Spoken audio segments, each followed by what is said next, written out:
Okay, while everybody's joining us, I'm going to go ahead and just give some quick introduction before our official beginning. Really want to thank everyone for taking the time to participate in today's webinar.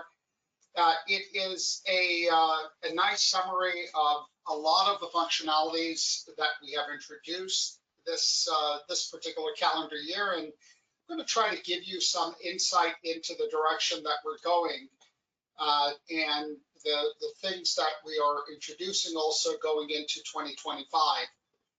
It's that time of the year as we are slowly wrapping up September and we go into the October, November, December months.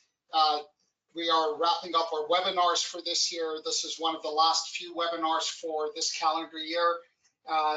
As October becomes preparation for CCC meeting, interview processes will begin soon. Then, of course, Thanksgiving and the winter holidays are right on the heel of that. So it's really a good opportunity to wrap things up for the year. And this also gives you all an opportunity to share with us some of the things you'd like to see and share with us ways that we can improve your GME experience. Our mission is still focused on medical education and the management of medical education, and the idea of bringing the human approach to medical education by focusing on you and the residents and the faculty, and making sure that everybody has the best possible tools for getting to that particular destination.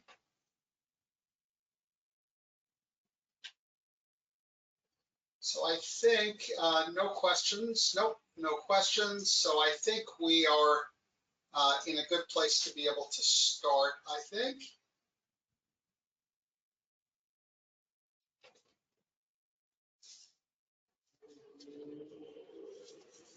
Today's webinar is focused on the new features and functionalities of My Evaluations in terms of all the features that have been introduced this year and will continue to be introduced through the rest of this calendar year.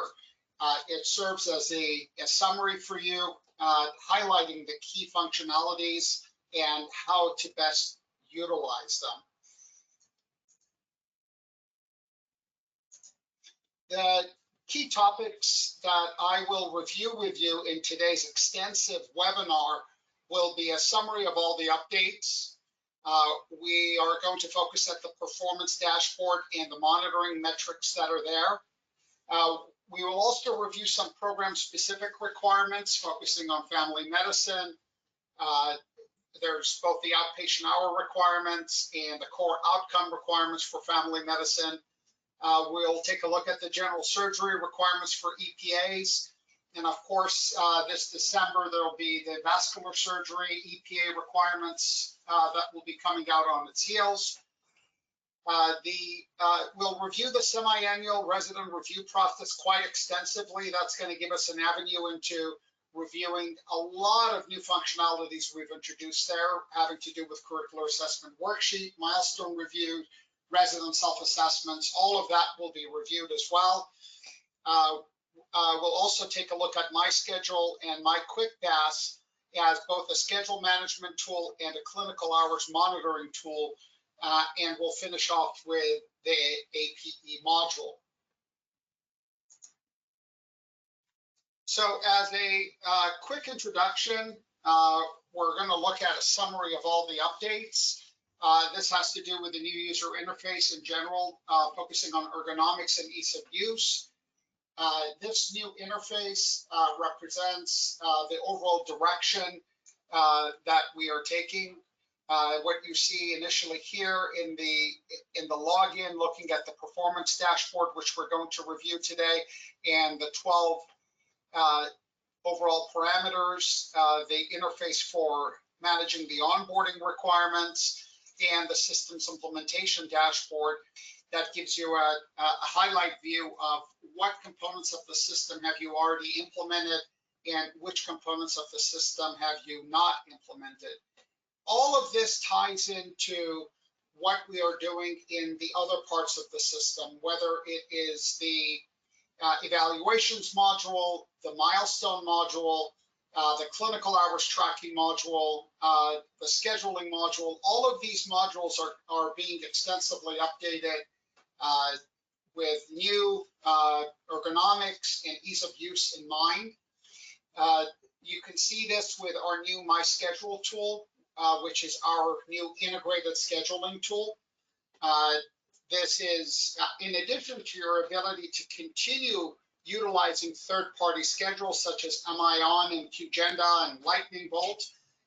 My Schedule offers you a very easy to use, concrete, implemented scheduling tool for doing all your most basic schedules, whether it's block schedules, rotation schedules, clinics and call schedules. All of that can now be done directly through My Evaluations, and we'll touch on that.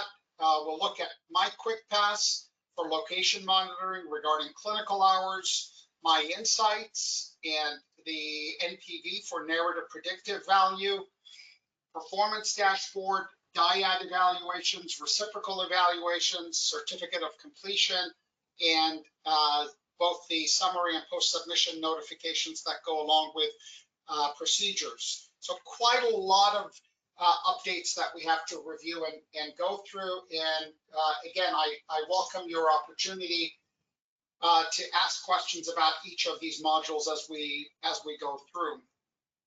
So in terms of new features that I want to do a quick review with you to make sure that you have immediate grasp of those functionalities, has to do with the dyad evaluations, reciprocal evaluations, certificate of completion, and the summary and post-submission notifications. So let's start with the dyad evaluations. Dyad evaluation is a brand new feature just introduced in the last few months. I think in the last 3 months roughly it's been introduced. Dyad represents something that has two parts. And in a dyad evaluation, you have a primary evaluation and a secondary evaluation. That primary evaluation is the self-assessment that a resident does on themselves. The second part of it would be the faculty evaluation that's done on the resident. I want you to think about this in the idea that we are trying to lead the whole medical education process, which is focusing on residents doing a self-assessment of how they're doing on a rotation.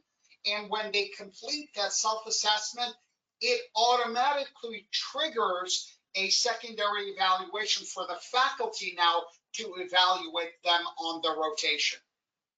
So that's why there's a self-assessment component to it. And we're already seeing this being heavily introduced in general surgery and vascular surgery, orthopedic surgery, where in all of these programs, the American Board of Surgery and the American Board of Orthopedic Surgery are now requiring residents to do a self-assessment, and they are then requiring the faculty to do a self-assessment of them in turn.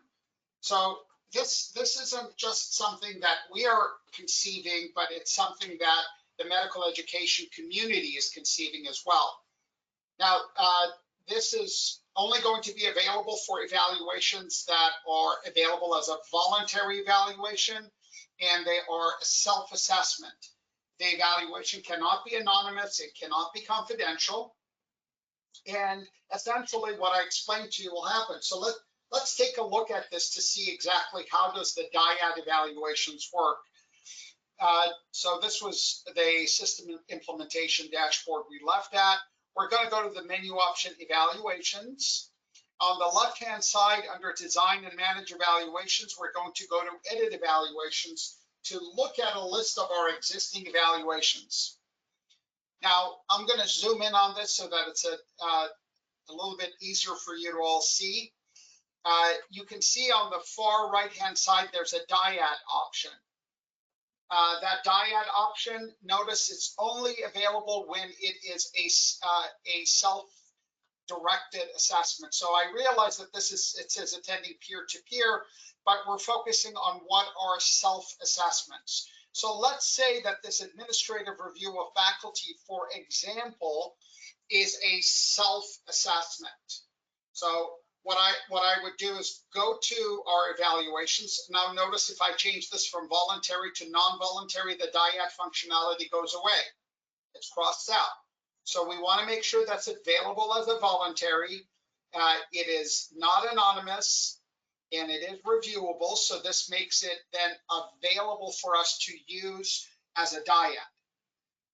So the way you implement a dyad is by saying, okay, if this is the self-evaluation, I click on the word dyad and it says, what is going to be the dyad evaluation?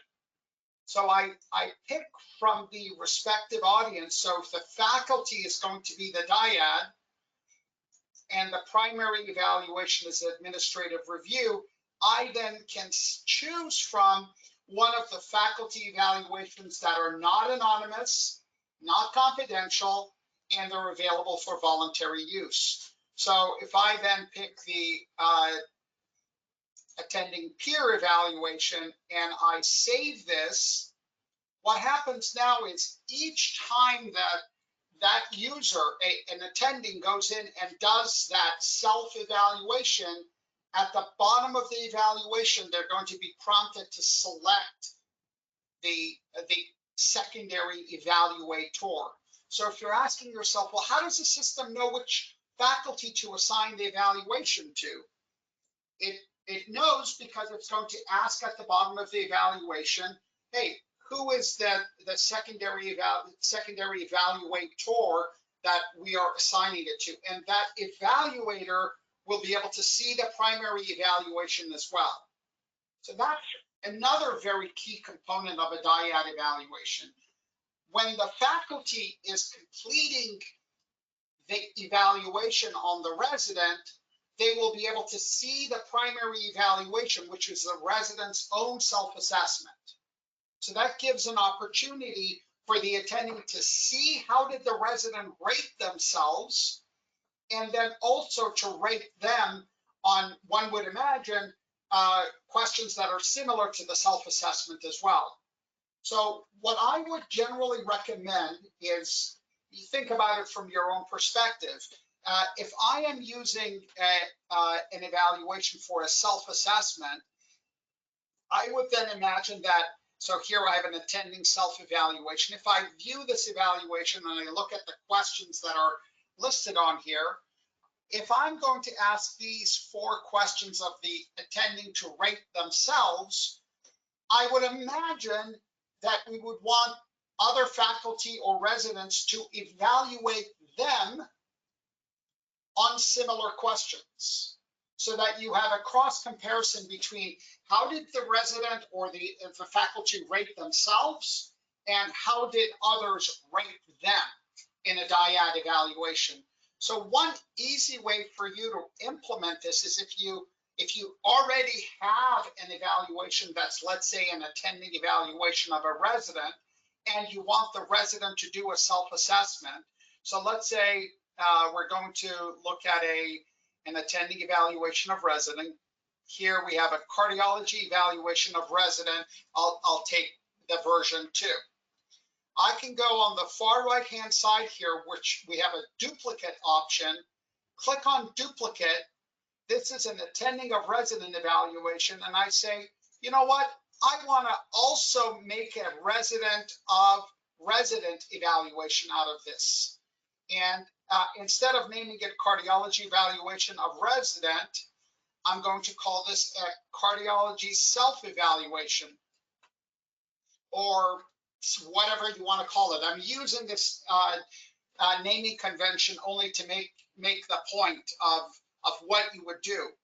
When I click copy, the system will now take that faculty evaluation and make a copy of that particular evaluation form as a cardiology self-evaluation. Now I can go ahead and publish that evaluation.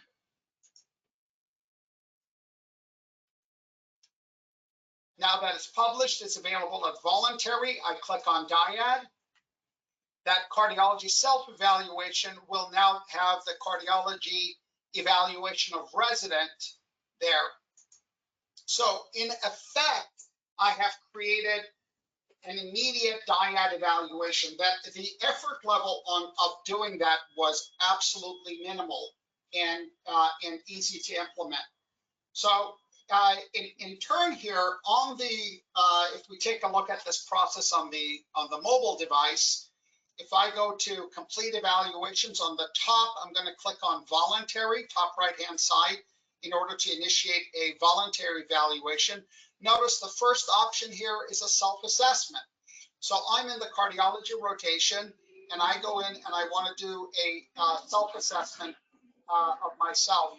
So I would be able to pick from the respective evaluations that are there in order to initiate that evaluation, complete that evaluation, and then have a trigger to get a reciprocal evaluation done on me. So that's the easy process here. I'm not going to go through this whole evaluation because it's a very long evaluation to complete, but I hope you generally get the idea of how that process would work.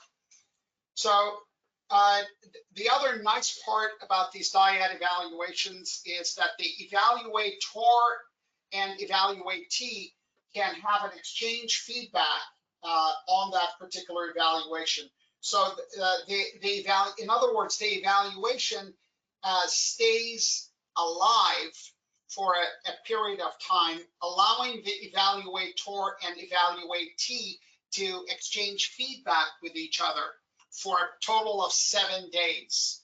So it's not just a one-time assessment. There's an opportunity for some back and forth dialogue. And after 7 days of inactivity since the last feedback, the evaluation is automatically marked as finished and it's out of the way. Administratively, you can run reports on it as often as you want, even though it's in that back and forth feedback situation. Now, the other option that we introduced earlier this year are reciprocal evaluations. Now, here we're treading a little bit on uncharted territory for most GME folks. So listen carefully to this particular process, because I can tell you at a couple of institutions, this has already been a bit of a controversy with some of the administration.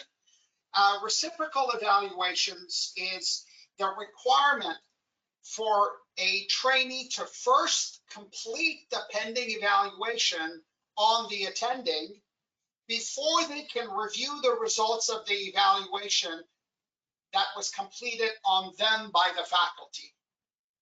So in a manner of speaking, it's holding hostage the residence assessment in order for them to first complete the evaluation on the faculty. Now, the idea behind this is to, number one, it's in anticipation of improving compliance for residents to complete faculty evaluations. That's one idea. The other idea is for residents to complete an unbiased evaluation of the faculty. And those are all very good ideas. And I absolutely support those ideas, and I don't see any issue with that ideas either. However, now it's important you realize that this feature is disabled by default. You have to actually go in to enable it. And what the main concern is, the ACGME Common Program Requirements, section 5A1F. The wording in there that says that evaluations of a resident performance must be accessible for review by the residents. So some DIOs are interpreting this to mean that because you're holding the evaluation hostage, the resident doesn't have access to it. And because they don't have access, that could be a problem. That is an interpretation by DIOs or by administration. It is not something that we have heard from the ACGME directly. We have many programs that currently do confidential evaluations of the resident. In many surgical programs are doing confidential evaluations, and at the end of the month, the program director, or every 6 months, the program director is sitting down with the resident and giving them a summative feedback on how they did over the 6 months. Although this HCGME requirement does say that the residents must be able to see their assessments, it doesn't say if they're able to access it at any time. They still need to make, you can say that they can make an appointment to see it. There's a lot of interpretation there. So I'm giving you both sides of the coin so that you understand the dynamics here. Now, if you decide that you want to implement this, you can implement this from the menu option setup, and you can enable this to require review in that sense. So if we go here to the menu option setup, I'm going to zoom back a little bit. I'm going to collapse the details component. There are a set of different options here for you. And I recommend for you guys to review through all of these various options. We're going to come back and take a look at these options here as well. That's part of our review of new functionalities over here. So enable reciprocal evaluation requirements for trainees. And there's a little information tab here that you can hover over, and it tells you what this enable reciprocal evaluation requirement for trainees does.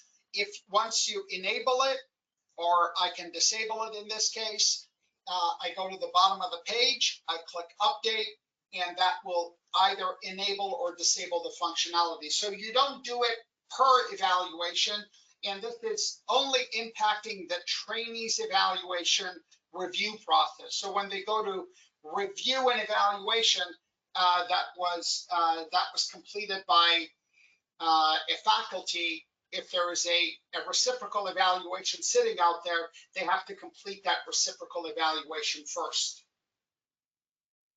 So moving on to the next functionality, we're going to look at the summary and post-submission notifications for procedures. This is a new functionality that gives you control over notifications to supervisors in terms of when those notifications go out, how frequently they go out, and whether you have reminder options enabled with them or not. So again, if I go to the menu option setup, I'm going to collapse the details section and scroll down here to the functionality to enable emails for student procedures, or we're going to focus here on resident procedures. Now you can notice here I have everything checked off. I'm going to go ahead and unselect some of these options. So what I have over here is, first of all, do I want to enable notifications for resident procedures at all? So that means after the resident submits a procedure, should the supervisor receive a notification to sign off on the procedure? Well, most of the time we would say yes. So we're going to go ahead and enable that. Now, by default, there's going to be one notification that's going to be sent post-submission. And if I hover over this, it says it's going to send an immediate email notification when the procedure is submitted. Now, I have the option of, instead of it being post-submission, I can change it to be summative. So I'll disable post-submission and only make it summative. Why would I want a summative notification instead? If you have a department where the residents are submitting many procedures per day to the same faculty, and the faculty is getting overwhelmed in receiving multiple notifications for procedures to review, then you could do this as summative. And when you set it as summative, it says, well, the summative frequency, how frequently do you want that to go out? It gives you the option of daily, weekly, or monthly. And you hover over the information tab, it says daily, weekly, monthly, and gives you a definition.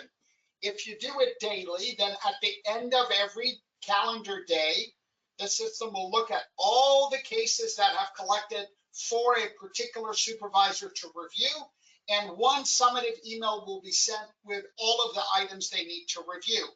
If you set weekly or monthly, those emails are sent every Wednesday evening relative to whether weekly or monthly. They're going to be sent on Wednesdays in the evening as an overnight process. So on the other hand, if I switch from summative and I go to post submission, I can enable a repeat reminder to be sent every day, every 1 day, every whatever frequency I want. If I want additional reminders, what we call repeat reminders, to be sent.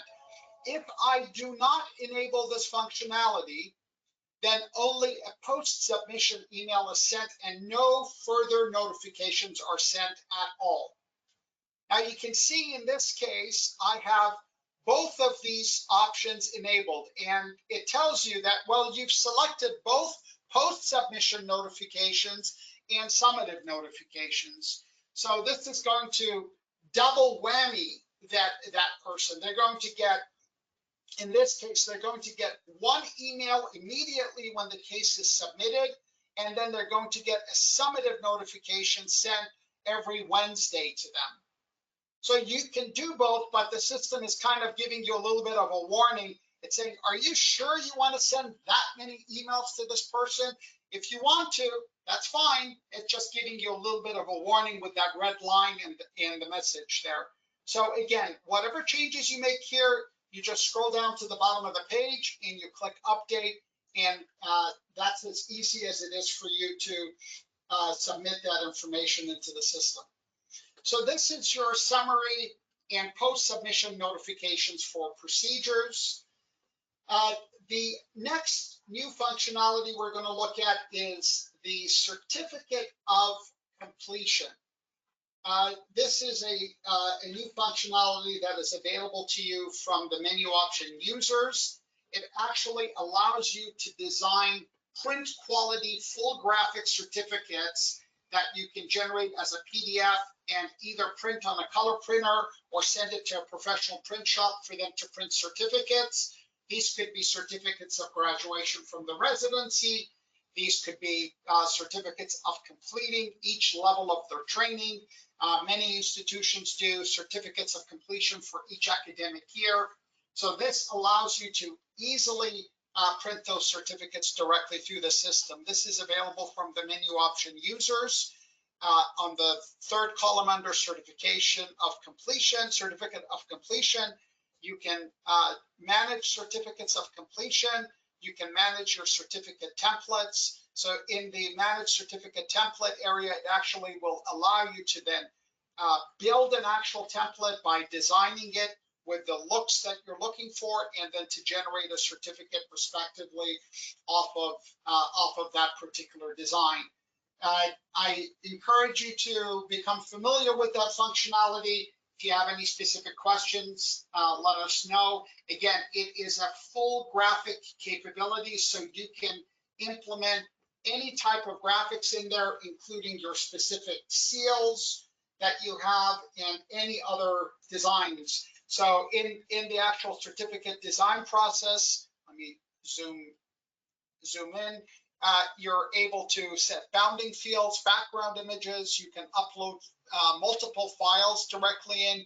You can also add signatures. So you can essentially create a comprehensive certificate that you can send for printing. And I encourage you to take a look at that and be familiar with it.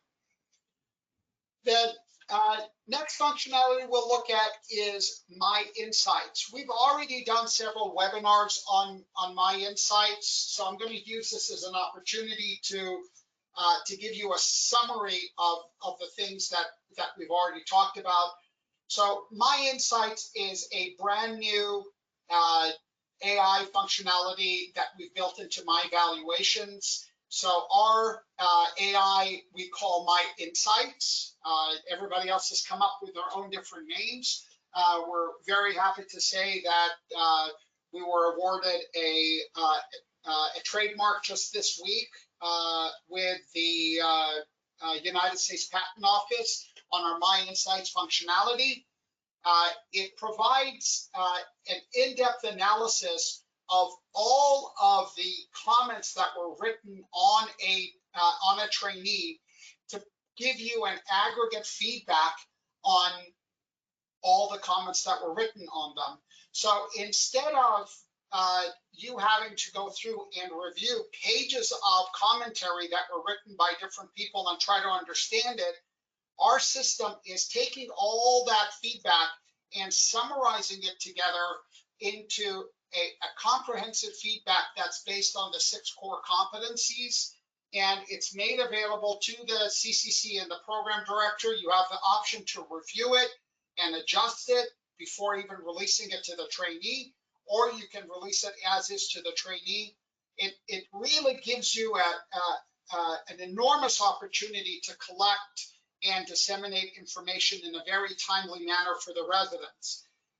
We just completed a case study of a year's worth of analysis on My Insights, and it was determined to provide very rich narrative-based information and feedback to the residents that has a lot more actionable insights for trainees than just trying to read through individual evaluations.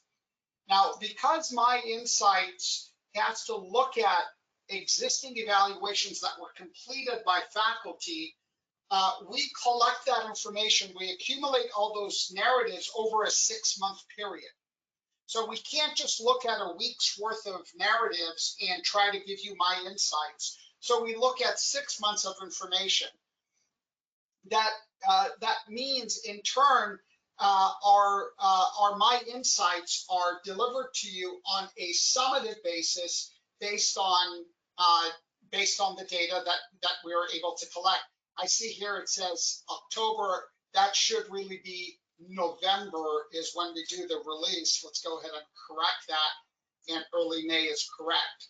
So there we go. So the My Insights is typically delivered in early November and early May, what we consider to be just in time for CCC meetings. So many of our programs have adjusted their CCC meetings by just a few days so that the My Insights narratives can be available for review. So if we look back at narratives that were already generated for the previous academic year, we followed the same schedule. So this year, we have one set of narratives that will be generated for the period from May 1, 2024 till October 31, 2024. And we will release the My Insights approximately in the first week of November. And then the second set of My Insights will be generated from November 1st on data from November 1st through April 30th of 2025. And again, that information will be made available to you in the first week of May 2025. It generally takes a few days for us to summarize all the narratives and bring everything together for you. So what that means for you is what we have found is programs that have started to utilize My Insights find it immensely helpful, and they have adjusted their meetings to be the second week of November and the second week of May. This way, CCC members have an opportunity in the first 2 weeks of November and the first 2 weeks of May to actually review the My Insights prior to the CCC meetings. Those insights are quite extensive, and it does require some review time. Now, when we look at the My Insights, it's essentially categorized into 7 feedback sections. The first 6 feedback sections have 3 components to them. They have what we call the initial months, then we have the most recent months, and we have actionable feedback. That means if we're looking at the competency, patient care, and procedural skills, it's going to give feedback on how did the resident perform in the first 3 months of the academic year, how did they perform in the second 3 months of the academic year, and then the system will provide recommended actionable feedback. That actionable feedback is primarily based on what faculty wrote in their evaluations. the system will also add generic recommendations that will be based on best practices currently in graduate medical education. So there is a large component of it is going to be made up of what the faculty write. So that means it is critical that your faculty put a lot of focus on what they are adding in their commentary or in the narratives. And it's the scores that they give. As a matter of fact, you'll see when I get to the section on narrative predictive value, we're finding that the scores are much less helpful to the CCC, and we're finding that the narratives that they write, the evaluation comments, are much, much more helpful. So this is the first 6 sections will have this component to them based on the 6 core competencies. And then there'll be 1/7 section, which we call overall My Insights. And the overall My Insights will have 5 sections to it. It will talk about strengths, areas for improvement. It will give an overall summary assessment that it considers everything in mind. And it will provide both short-term and long-term goal recommendations. The short-term goal recommendations will be things that the resident can do within the next 6 months. The long-term goals will be things that the resident will be able to do between 6 to 12 months. So those are our recommendations, again, primarily based on the feedback the resident was given. What this means for your individual programs, if your faculty is not providing any feedback in writing, you will not see any enriched feedback through My Insights. So in order to see that enriched feedback from My Insights, you really want to focus on your faculty providing evaluation commentary. That's the most important component. So let's take a look at some examples of actual My Insights that were generated on residents. Of course, this is de-identified, but I'm showing you an idea of actual feedback that's generated. So in this case, I've provided 2 competency sections and 1 overall section. So you can see here, there's a 6-month summary of the resident on medical knowledge and patient care. So it says during the initial months, you were engaged in various activities such as completing CD and IHI modules, submitting QI proposals, and participating in apparent cause analysis. And then it gives the most recent months, and then it gives 3 distinct actionable feedbacks for the resident to continue working on structuring patient presentations in a clear manner, considering focusing on improving efficiency and further developing patient rapport and trust. So all of this is developed, 99% of it based on the feedback the faculty gave. All of that is being presented in a very concrete, succinct manner to review. Then at the very bottom, we have the overall My Insights, and you can see that has the strengths, the areas for improvement, and overall. And at the very bottom, it has the goals, focusing on what I described as both the short-term and long-term goals. Notice in short-term, it says set more specific short-term goals like improving efficiency in patient care by reducing documentation time by 10% within the next 3 months, versus the long-term goals would be complete a course on advanced diagnostic techniques by the end of the year. So again, focusing on specific recommendations that were made to the resident.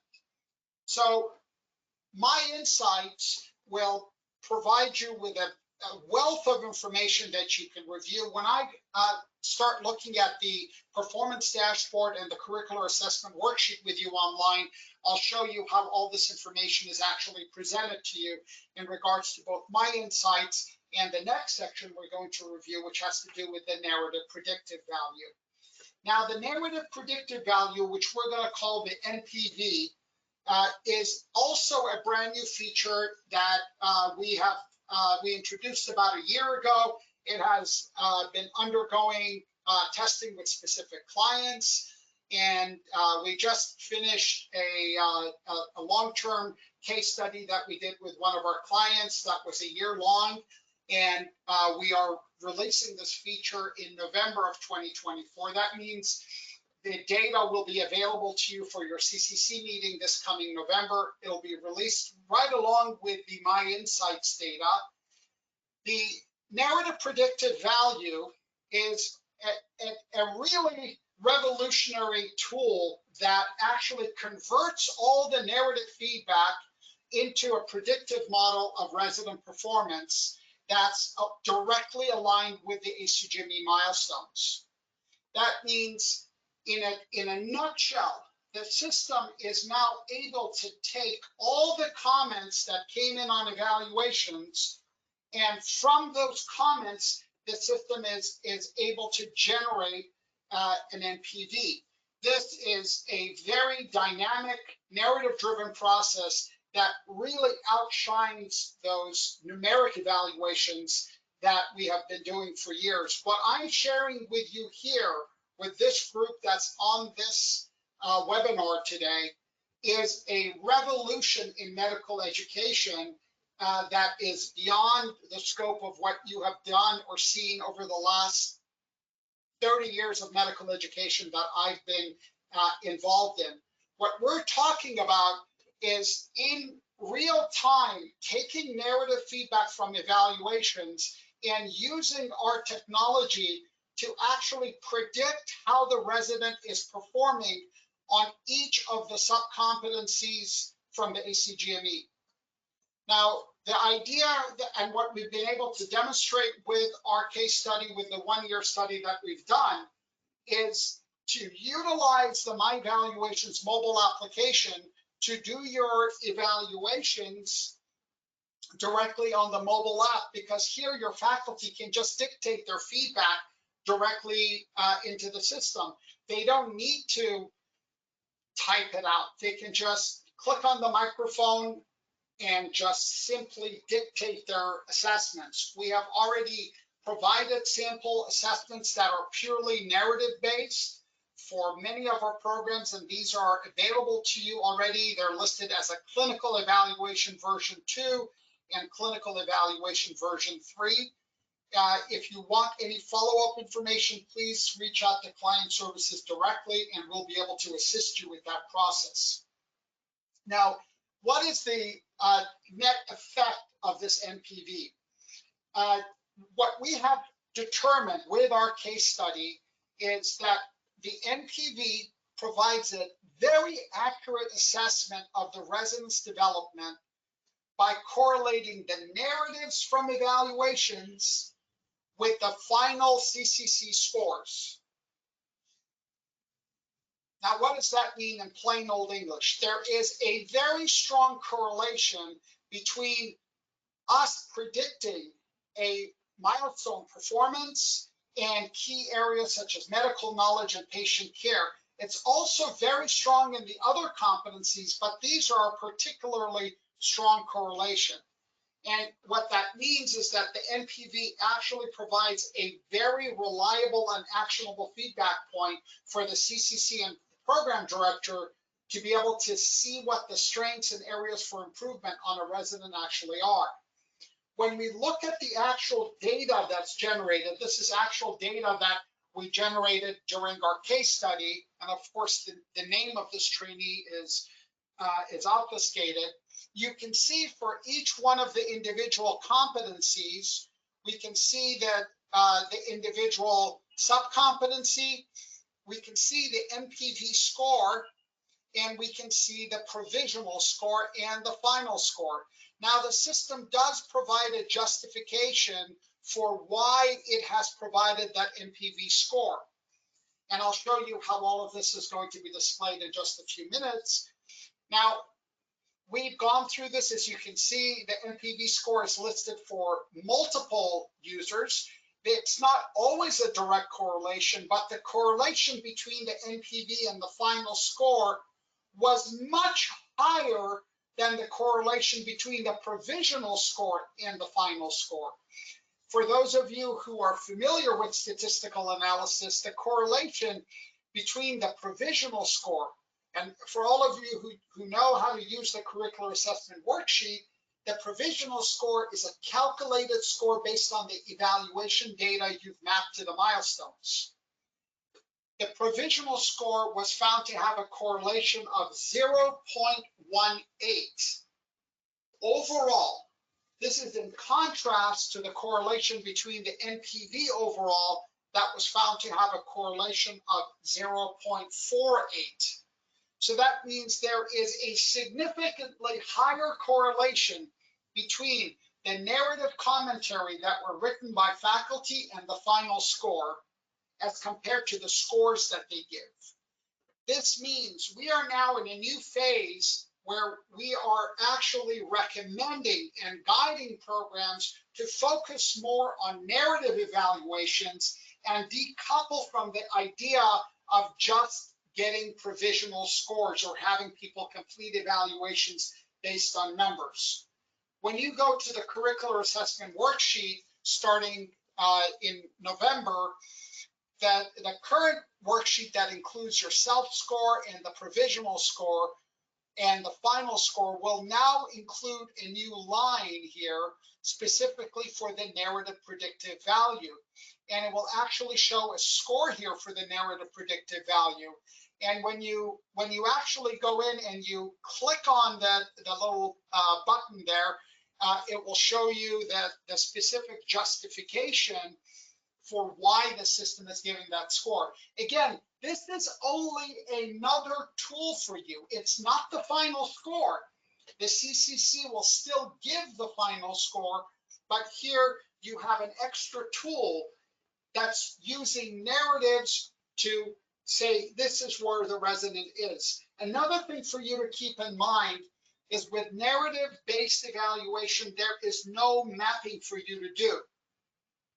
That means all you have to do is to have a narrative evaluation. There is zero mapping. The system will automatically correlate the data into the appropriate subcompetency for you with absolutely no work. That means if I had a program starting brand new with me today, that I would not have to show them anything about milestone mapping. They can go straight to just doing evaluations that are narrative based, and the data will be automatically collected in the system and shown as an NPV value. So now that you've gotten the main highlight of all the core tools that we've added into the system in terms of the minutia of details, I want to go a little bit into the performance dashboard. I'm going to touch on the performance dashboard, but then we'll come back to it. The performance dashboard is available to you from the home page. It's also available to all the trainees and all the faculty. That means everybody can generate a performance dashboard on themselves. There is no particular requirement for having to do anything in particular. It's directly accessible to all of the both the administration and to the faculty. The performance dashboard, we're going to go here to the menu option performance. It has a series of 12 different parameters. We're going to review this in detail in just a few minutes. But what I want to do is, again, in touching on some specific requirements, I want to touch first on those specific specialty-based requirements. So this is why I'm introducing the performance dashboard here. One of the elements on the performance dashboard has to do with patient logs here. The patient log module specifically has a component that's relevant to family medicine. The family medicine requirements have changed. Now they have a requirement not only for completing a certain number of cases, but they also have a requirement for a certain number of hours of outpatient clinical activity to do. So under the patient log section, when you expand that, you'll not only have a count below that that will provide you with details of the specific count of patients that were seen, but it will also provide a detail of the number of hours. So here, as an example, I have a resident that I looked up, and I opened up the patient log module. I have the option here for all academic years. It tells me their outpatient hours here. All of these do have little help files that you can click on. This tells me a breakdown of their hours for each of their training years. So this resident was not doing so well in PGY 1 and 2, and all of a sudden PGY 3 just smoked the hours. I guess they were working 24 hours a day in the clinic because they had a 1,000% increase year over year in the hours they were submitting. But the system also still will continue to provide patient log details for them as well in terms of what is their case breakdown of how many cases they had accepted, unsuccessful, pending review, or rejected, and the session breakdown. So there's a distinction between the number of patients seen and the number of sessions or specific calendar days that they saw patients, and we'll also break everything down by case log types for them as well. So we'll come back and we'll review the performance dashboard in a minute. But this is one important area where both you as the administrator and the resident can review this information in real time instead of having to go look for it. The other item that's brand new and available for our family medicine programs are the core outcome requirements. These are directly integrated into my evaluations and already available for you for review and for utilization. So it's directly integrated into the curricular assessment worksheet. So for the family medicine programs, for example, if you access the menu option evaluations, and you on the right hand side under curricular and milestone management, you go to the curricular assessment worksheet. You not only have the ACGME family medicine milestones, but you'll have the core outcomes for family medicine education for 2024. There'll be a separate one for 2025 and then a separate one for 2026. So when I select that, I can select a particular resident, and the various components of that are directly visible in here. So as I go through, we can see here, if I collapse it, it's broken down into three main sections having to do patient care, communication, and professionalism. So as I expand each one, it will show me the core outcome. And we have already mapped your data in family medicine from your evaluations directly to these core outcomes. So any data that you already had that was relevant has already been mapped, and you can go through and do further mapping on your own as well to further integrate that. The mapping for that, I'm not reviewing during this webinar. All of that would be available for you to review through the Managing Milestones module, webinars, and documentation. Of course, you can always reach out to client services or myself, and we will be happy to assist you. The main message here is core outcomes are available for you. You don't have to worry. It's easy for you to do. You need to add that as part of your CCC review process. So you can, this year it's 6. Next year it'll double, and the year after that it'll triple in terms of the total number of outcomes that you will be reviewing. The next area that's specialty specific we want to look at has to do with surgery. So one set of surgery requirements has to do with general surgery. They have 18 EPAs. Those went into effect July of 2023. Those are all set up for our general surgery programs in my evaluations. That allows the general surgery programs to do their EPA assessments directly through my evaluations. The American Board of Surgery is very familiar with what we're doing. We're actually one of the participants in this process with the American Board of Surgery.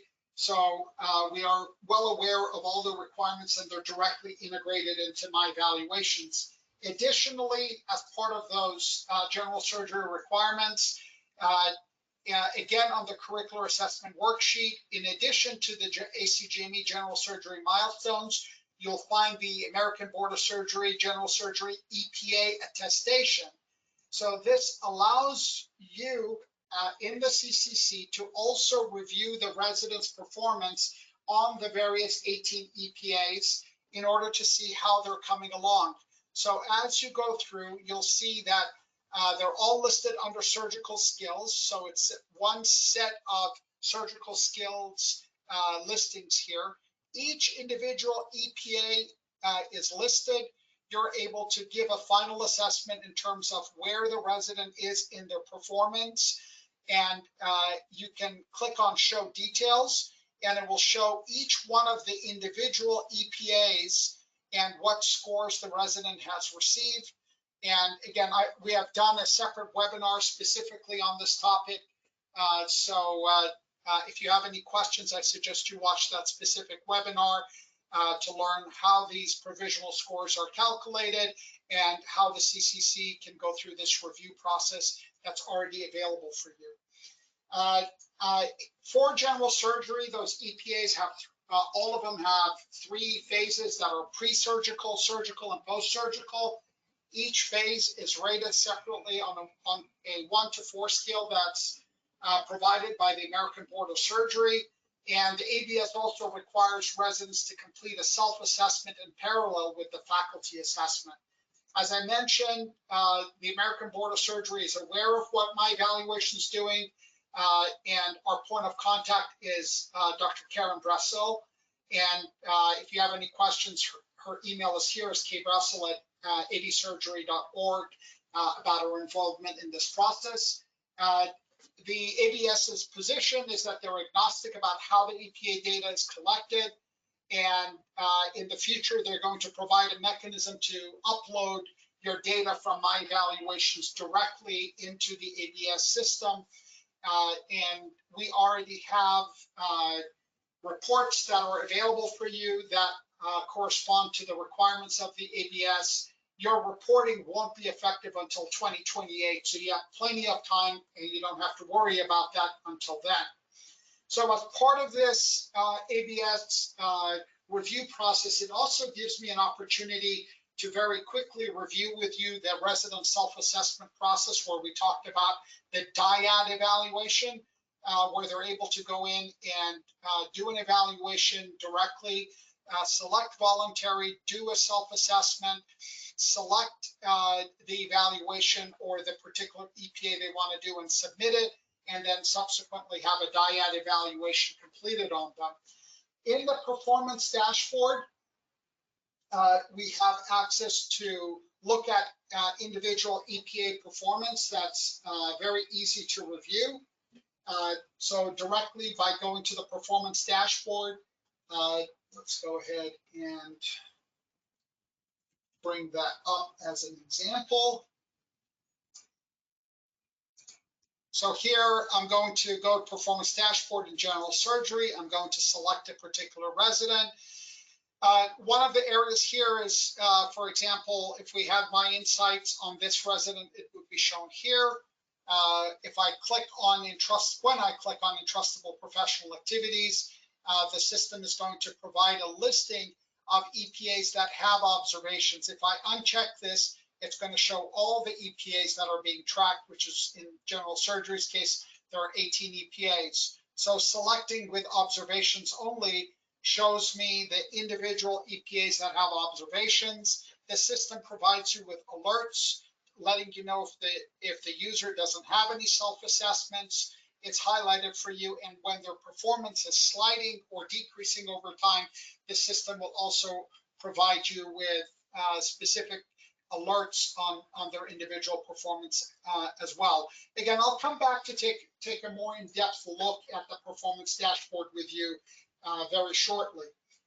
Part of the ABS, American Board of Surgery requirements, is also the vascular surgery requirements. This actually says it's starting July 1 of 2025. It actually is starting sooner on December of 2024. Let's just correct that so we don't have any confusion from the group.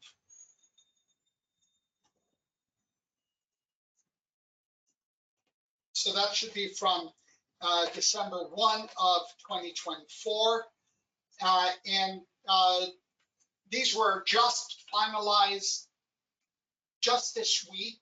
So they're brand spanking new. So they have a separate set of EPAs that have the same requirement for dyads to be completed. And again, what I mean by dyad is that the resident does a self-assessment and then the faculty does an assessment of the resident in turn. So let's take a little bit of an in-depth look into the performance dashboard. I'm actually going to change my department here. I'm going to go into another department for easier review.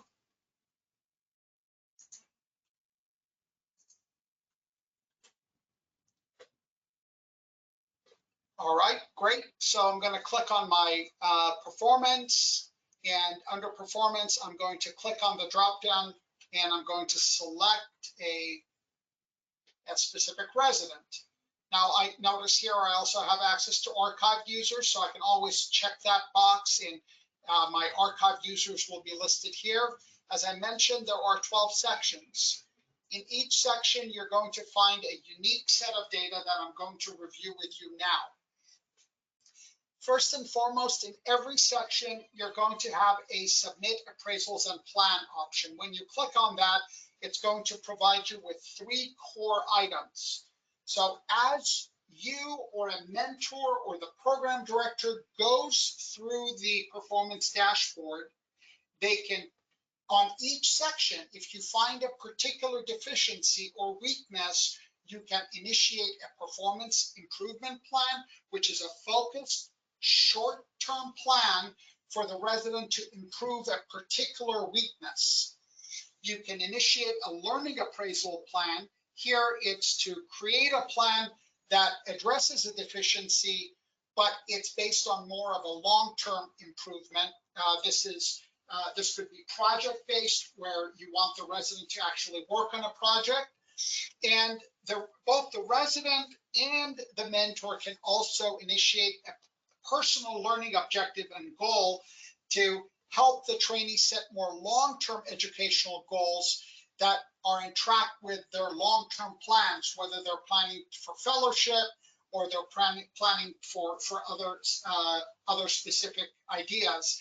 Now, under the menu option, My Help, we do have extensive literature that we've already provided, as well as webinars on this process for self-assessment. So here there's a trainee instruction for milestone self-assessment, performance review, PIPs, and appraisals. So this document is already available to your residents through My Help. There is another webinar and instruction document for you administratively manage performance improvement plans, PIPs. And this is available for you, and there's a separate webinar on this topic as well. So I encourage you to review those so that you can utilize these appraisals and plans in real time as you go through the performance dashboard. So the competencies and milestone sections is essentially providing you an overview of the resident's performance over their competencies by PGY level. Down here at the bottom, it's for the current academic year. It's giving you an overview of how they're doing on the 6 core competencies by period. So for period 1, how are they doing? This is their provisional scores, and it'll provide a group average and also the national average as well. So if I change my academic year and I go to the previous academic year, of course, this graph here at the top stays the same, and I get a new set of data. In November, when we introduce the NPV will be listed here next to the provisional score. So you'll have not only a provisional score, but you'll have an NPV available for you as well. As you scroll down a little bit, you'll have each one of the competencies that you can select. And then for each one of the competencies, you can see their individual performance. And here what we're seeing are 4 data points. So when it comes to patient care, this is how the resident is performing in patient care, the yellow line. When I click on group score, it's simply overlaying the performance of their peers, all the residents, and the national average. So don't be overwhelmed by that. You can click on these to look at any data points. when I scroll further down, I see that the various sub-competencies that are under patient care. So in this case, we're looking at internal medicine competencies and sub-competencies. So this is showing me that for patient care, there are 6 sub-competencies. And in here, I'm looking at those 6 competencies. They're color-coded to the respective colors that are listed here.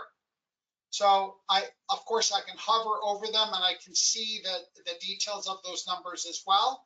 So here I'm getting a breakdown of how the resident did by period for each academic year as well. Now I can use the drop-down box here to select different competencies. Because I've unselected these options, they're not showing. So it's up to you if you want to leave them on or off. And then it's going to show me the next set of sub-competencies. For each one of these, I can then click on Show Competency Details, and it's going to give me the details on those individual sub-competencies in terms of comparing them to the group, the total, the national average, and the level of readiness. And I can look at those by period. Period 1 and period 2 performance if I want to break down to look at administrative common breakdowns. So when I'm looking at them here, I'm only seeing the resident's performance. I'm not seeing a comparison to the group, the total, the national average, because that's just too much detail to show. Imagine when we're looking at patient care just a minute ago, you have 6 individual items here. Imagine if we were showing those 6 items with the group average, with the national average, it's just too much. So when you want to look at that detail, you just click on Show Sub-Competency Details, and it's going to give you all those details here so you can see their performance compared to their peers, to all the residents, to the national average, and to the level of readiness. Again, all of these are items that you can turn on and off. So here I can see a clear picture of how is the resident performing in yellow compared to the benchmark that we've set in our department for levels of readiness. And I can say, well, how do they compare to their peers? Well, it looks like they're doing about the same. How about the national average? So I can turn all these off and I can see, well, they're actually in line with the national average. So it's really a very useful tool for you to be able to review sub-competencies and milestones in a very clear manner and a graphical manner. And I already reviewed the EPAs with you that are available in this department for John Adams. I only have one particular grouped EPA, and the other ones I have individual EPAs that are listed here as well. So in my evaluations, we have 2 concepts on EPAs. We have one concept that are EPAs that are grouped together and EPAs that are standalone. Grouped EPAs would be things like general surgery and vascular surgery, where each EPA has 3 components of pre-surgical, surgical, and post-surgical. We call that an EPA group. Individual EPAs, on the other hand, are individual items that are standalone, like able to diagnose and manage common surgical illnesses or appropriate use of HIV testing and basic immunization. This allows you to see how many observations overall does this resident have, where do they stand year over year. So this performance is for each individual academic year. You can see how they're performing. So it's a very nice graphical layout. And then for each one of these items, you can click on it to get a more close-up view, which of course then I can switch and go through each one of the individual single EPAs to see how they're performing over time compared to their peers in the benchmark as well. So this is just one of 12 items. The other item is the task completion item. This is telling you overall what percentage of their tasks have they completed, how are they doing in task completion overall compared to their peers. And then we have 8 specific metrics of task completion we're looking at, including evaluations, clinical hours, conference attendance, procedure submissions, learning assignment submissions, patient log submissions. Of course, those are 0 because none have been assigned. publications and research projects, and personal presentations. So this is, again, a quick bird's eye view. Notice, again, that submit appraisal and plan is available in every section so that you can easily initiate a learning appraisal and plan. The next sections are going to be on each individual module. So when I expand the evaluation module, it's giving me statistics on how many days does it take on average. Again, notice that this is for the current academic year. So as I go, I can change each academic year. I can look at the previous academic year. I can look at the current academic year. So 0 completed for the current academic year. I've intentionally pulled up last academic year just to demonstrate some data to you. So in each section, you're going to find a similar theme. The theme being, what's their completion rate? What's their change year over year? What's the group average? And so in this case, we're looking at average number of days to complete. That's taking them 25 days to complete on average. Well, year over year, that's 63% less number of days. That's why the arrow is green and pointed down. So it's an improvement year over year. Currently, they have 48 pending evaluations. The number of overdue evaluations that are 30 days past due is 1, and the number of those evaluations that were closed because they were not completed in the timely manner is 23. The prior year, and again, you hover over these, it will tell you the prior year. In the prior year, they had 60 evaluations that were closed. So it's giving you, again, that information. Here we can see what the total number of days it takes them to complete an evaluation by PGY level. And the system is also telling you how they're performing with regards to a distribution. Since this is a demo department, we don't have that much data, so you're not seeing an actual Gaussian distribution.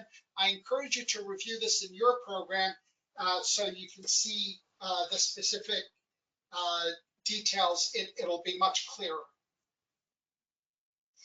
So the next section we're going to look at are going to be clinical hours. So as you click on each section, it will collapse the previous section and will load the next section. Some of the areas, such as clinical hours, for example, have a lot of calculations involved with it. So it might take a few seconds longer, but our general goal is to make sure that each one of these sections is loading as quickly as possible. So in this case, it was about 7 seconds or so for all that information to load up. In this case, what we're looking at is total number of their clinical hours that they've reviewed. So this is percentage of all hours for that academic year. They have a 37% improvement year over year. How many shifts have they submitted compared to the total shifts? When is the last shift they reviewed? And when is the last time they accessed the system? So we know that on August 29th, 2024 is the last day this resident logged into the system, but they didn't bother to review any of their clinical hours, so their last shift reviewed was all the way back in June. And in the graph, we also get a nice breakdown of all their violations over time, so we can see where does this resident have the most number of violations, and from there we can go to the clinical hours module to run any respective reports that we need. The conference tracking module is going to provide specific details of the number of conferences they've attended out of the number of conferences scheduled. Again, we're seeing here a detail of the conferences that they attended versus those that are required compared to their peers. And again, this is showing you all the details in terms of, if I expand how many they attended, how many were required versus some that were optional, how many they were absent or marked as excused would be listed here. And here we can see their attendance rate over time. And so already I hope you can see that there is a theme that is repeating itself in each one of these modules. But the idea here is, instead of having to go run a number of reports, I can look at a series of 12 different performance parameters on a resident that's relevant to our training program. Now, once we get into procedures and patient logs, the information is distilled for you for all academic years. So instead of down here focusing on a single academic year, notice it says as of the end of 23-24. So it's looking at everything up to that academic year as terms of what is their ability to progress. So this is the certification language. This can be different for each one of your programs. There's 3 different options. Ability to perform is one of them. Certified is another language that we use. Another language that we use is completed. So completion progress is the other language. That can be customized by your individual programs. Then how many procedures have they done in terms of the graduation requirement? And what is the breakdown of their cases in terms of how many they had accepted, how many were unsuccessful, pending review, and how many were marked as rejected. And this is their performance compared to their peers. And then all the individual procedures are listed here as well. The procedures are all broken down into 2 components. It's one component is the number required for certification. The other component is the number required for graduation. So those are 2 numerical requirements. That's why we have 2 columns of data here looking at each individual procedure. The orange circle here represents the group average, and the bar represents their progress towards the certification requirement, or here the progress towards the graduation requirement. There are 6 required, 5 have been completed in this case. When we go to the patient log module, it's a similar idea. We can see, as I showed you before, the total number of hours that they've spent in clinic, the breakdown by academic year of their hours in clinic, and a breakdown of the case logs that they've submitted based on the diagnosis classifications that you've set up for your individual programs. You can filter these also by submission percentage, requirements, and the number of sessions. Just realize that with patient logs, we look at 2 parameters. One is the actual patients that they've submitted, how many individual patients, unique patients, and the other one are sessions, individual unique days. So if I saw patients 5 days a week and I saw 10 patients each day, my session count would be 5. My patient count would be 50, just as a distinction there. The next section we're going to look at are learning assignments.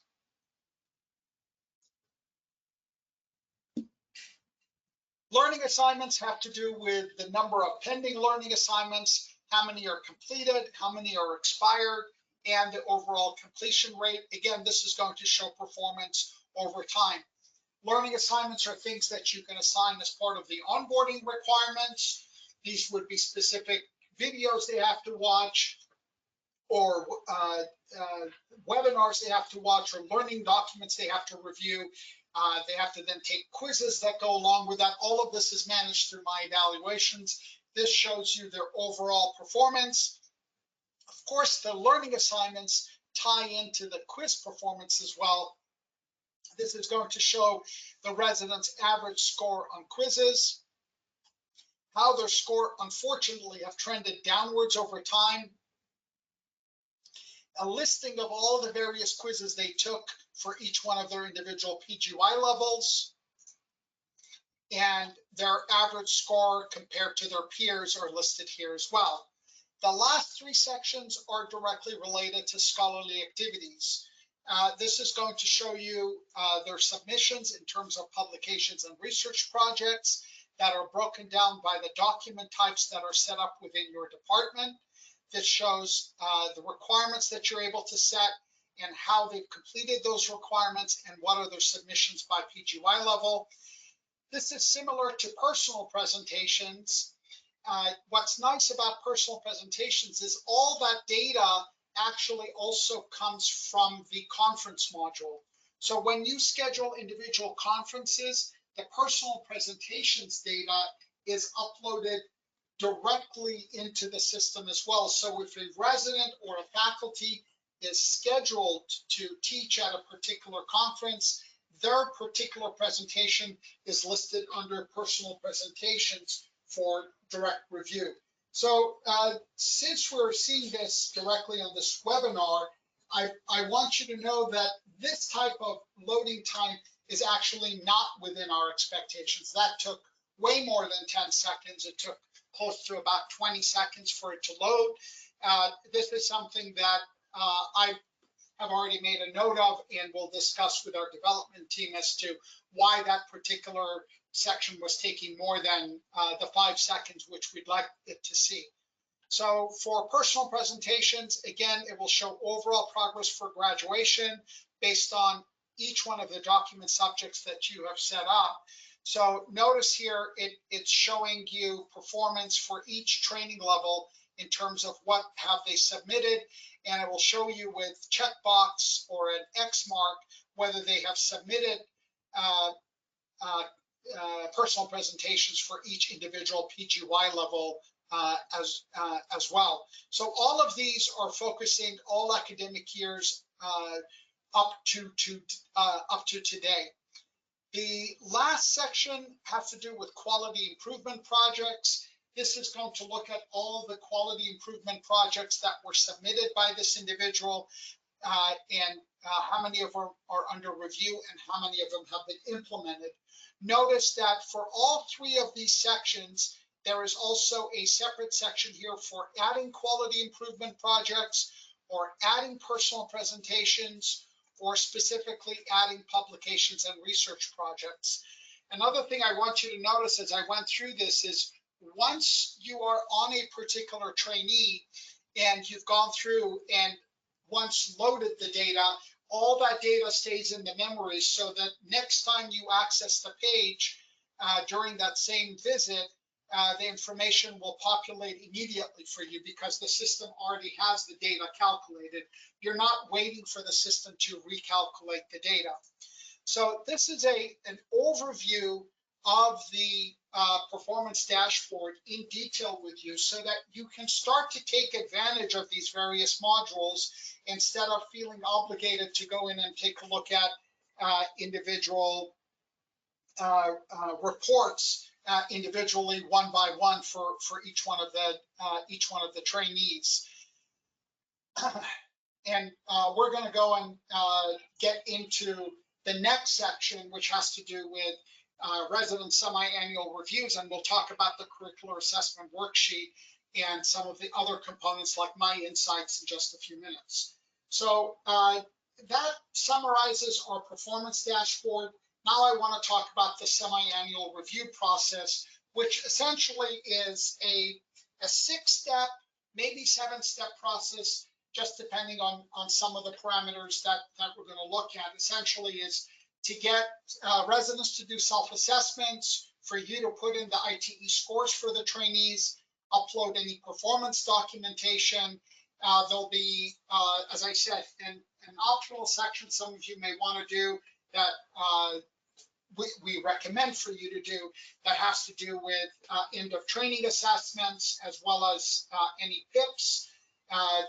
We're going to talk about running an effective CCC meeting and the program director's semi-annual review. During this entire process, I will review the My Insights and the narrative predictive value with you in terms of how the NPV will be and where do you see the My Insights information as well. So the first step here is we really want you to encourage residents to do self-assessments. So the goal here is to do a guided self-directed assessment by each resident and fellow, and this really helps for the resident to self-reflect on those milestones rather than it just being something they're being rated on. We want you to encourage residents and fellows to review the milestone guidebook that's provided by the ACGME at a very minimum. But additionally, we have provided a milestone self-assessment review guide under My Help that's available to them directly when they click on the menu My Help. You also have visibility to it. Their My Help is different than your My Help as administrators, but that milestone self-assessment will give them details on exactly how to do that.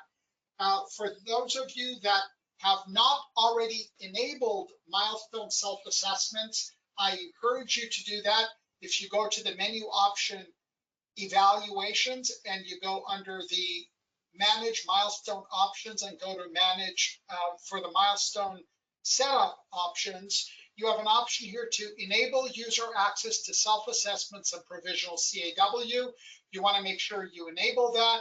You also want to make sure that you enable the option for reminder notifications and completion due date. When you enable these features, go to the bottom of the page and click Update. When you enable these particular features, somebody had disabled those for this department. When you enable those particular features, I was wondering why my insights wasn't showing. But when you enable those features, the next thing you want to do is you want to go to the menu option, Evaluations, and under the Manage Annual Settings, you want to go to Set Up Milestone Periods, and you want to make sure that you put in a self-assessment due date. The dates that you put in here should correspond to when the CCC is going to meet. So if the CCC is meeting in the first 2 weeks of November, like I've recommended, then you want the system to consider data all the way through just October. You want to change the default date, which is December 31st. You want to change it to before the CCC's meeting, and you want the start date to be the end date of last year's CCC meeting, which typically the CCC's meeting in May. You can see that we end the review period in May 30th. So this is an example of the dates that we generally recommend, and the self-assessments are generally due at the same time. This is some of the unfortunate of having a demo site we let a lot of people play around with the system, and as a result of playing around with the system, they can turn features on and off in the system. So one of the things I wanted to also demonstrate to you was to see where the My Insights is listed. Somebody had gone through and disabled the My Insights. So since we have not generated the My Insights for the current academic year, I simply went back to the previous academic year just to show you what the My Insights would look like here on the performance dashboard. It's listed here, and then when I scroll down and I look at each one of the competencies, I will see the respective My Insights for each one of the individual competencies as well. So going back to this self-review process, I encourage you to enable the self-assessment review process as an important step in the semi-annual review. The second component is for you to populate the ITE scores for each one of the trainees. Access the menu My Portfolio, and under the section for examinations and examination scores, you can click on Edit Update here, specifically for in-training exam scores, and it allows you then to go in and put in the ITE scores for each academic year. It's a very simple, straightforward process. You upload that information, and then you can use the user drop down to just select the next user and move on. So after you put that score in, you click Edit Update and go to the next one. If you are populating multiple academic years, you could select 24-25, put in their ITE score, and this here Department Early Warning Score allows you to set a benchmark for your department as a whole. This is not a benchmark for the trainee, but it's a benchmark for the department as a whole. This will highlight any residence performance that is below the benchmark. And if I want to go in and put their data for previous years, I don't have to click Edit Update on each academic year. I can select the previous academic years, put in all the data, and then click Edit Update one time for that resident, and then go to the next resident. By you populating the in-training exam scores, they will in turn be made available to the resident, to the CCC when they go in for the review. So I'm going to pause here just to remind you what we're building up towards. So under the menu option evaluations, you're aware of the curricular assessment worksheet. The curricular assessment worksheet is the central repository of where all your data for milestones can be reviewed and rated. So I'm going to select an individual resident. I can type in names here and select a particular resident. Again, you should expect these pages to load very quickly for you, as they did right now. This worksheet is a complete worksheet that includes everything you need for doing a semi-annual review on the resident. We're going to review this worksheet in greater detail, but because I was focusing on the in-training exam score, I want you to see over here where the in-training exams are actually listed for that resident. So it's going to show their year-over-year performance. This is the in-training exam early warning. So because that benchmark was 85 and the resident's performance was less than 85, it's highlighted in red. That's what I meant about it being highlighted for you. We'll come back and review the curricular assessment worksheet in detail, including we'll take a look at the My Insights that's populated on here as well. So moving forward, the next component as part of your semi-annual review process has to do with uploading specific documentation. Goodness gracious, sometimes we have these pages, they have their own mind in terms of what they want to show. Let me just take that away. There we go.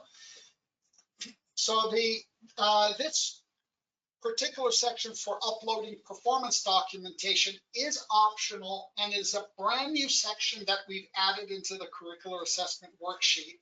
This allows you to upload specific documents that we want the CCC to review. So on the curricular assessment worksheet, you see there's a section here for supervision of patient interactions. I'm focusing here on the performance documentation. If you expand this, it actually allows you to add new documents in here.